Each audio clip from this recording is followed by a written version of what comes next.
Ngayong araw nga guys, biglang ganap at gala nga pala to. Inaya nga na pala ako nila Garsing, tapos nila Tito JR. Nangusapan lang namin, ikakain kami sa labas. Biglang nature trip tapos pasok sa looban ng Karanglan. Hindi malupit ang content na naman ang mangyayari. Swabe ni S. Bago nga palang lahat ng yan, pumunta nga pala kami sa may restaurant ng Tiago dahil ang usapan lang namin ay magpo-food trip lang kami dito. Order nga pala sila Garsing ng sisig, tapos si Tito JR creamy steak, at yung akin naman yung breaded jempo. Food trip yung mga Garsingero. Food therapy nga pala kami dito for today's video dahil si Tito JR ay pumaldown. Tama, punta na kami. May pusa na kami dito. May pusang nakasakay. Biglang nature trip nga pala for today's video ang makapag-ilog. Bukod sa naka-food therapy pa kami, Biglang nature trip to isa. nakapag-nature trip therapy pa nga pala kami. Enjoy yung mga Garsing oh. Swabe Nes. After nga pala tayo maligo sa falls, dito naman kami sa may ilog na dating kulay kape na ngayon ay malinis na. Ano mga idol? Enjoyable yung mga Garsingero. Umaldon nga pala kami sa may palad namin. And after nga pala namin magpalutang-lutang na parang Pampers, di nagsanbat nga naman niho kami. Ayan na nga niho mga Garsing. Kaya di pa kami nakontento. Kaya right now naghanap pa po kami ng aming diliguan. Huy! Ay naman! Agad naman! Ay naman! Yan, good morning mga idol. Taga sa kayo mga idol. Yun. Sa tabi. Ikaw idol.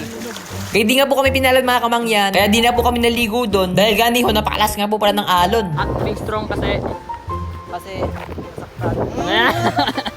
Uy, wag. Mak, malo na nga. Mak, malo mo siya, diba? Dati mga gawa, Mak. Malo mo nga, diba?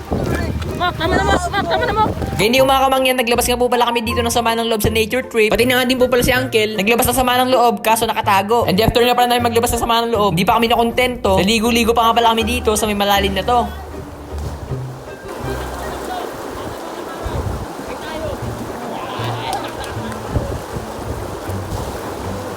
After nga pala namin maligo, dali na kaagad kaming umalis. Suspect. Tumain ka rin na. Kabaon ng kamay. Nakarating nga pala kami dito sa may GT Oil, nagpagas. At napakalakas sa mga tama ng mga kasama ko, pinasok pa sa may school ng ano. Nakarating na nga pala kami dito sa may Pacific, dumaan kami sa may Kalo or sitio dinaing na bato para makapag-nature trip therapy naman pala kami sa may bundok. And the afternoon bukid. Nagpunta nga pala kami ng Burgos, dito sa tulay ng Burgos. Dahil bukod sa maganda yung landscape dito, marami pang mga tulay dito. Dali na kaagad kaming umalis dahil we feel at home na. Di pa kapag kauwi namin, wala na kaming home sweet home. Di pa nga pala kami nakontento, kaya dumaan pa nga pala kami dito sa may sitio Obito para tingnan lang yung kalagayan. Wow, ganda ng sityo dito. Tara maligo. Okay, go. Sige. Andito tayo ngayon sa sityo Obito at may nakapansin sa atin mga taga-Burgos. Yan. Tara, mga kayo. Yan, mga idol. Good morning, mga idol. Hey!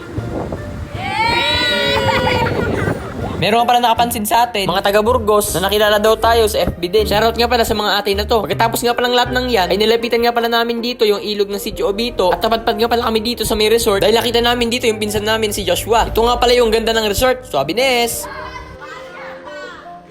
Yan, shoutout sa mga classmate ni Joshua Manyosa. Yan. Anong grade na kayo? Anong grade na kayo? Dito na nga din pala katapos ang ating video. Kaya maraming thank you sa panonood. Next naman, di ba? Swabe Nes.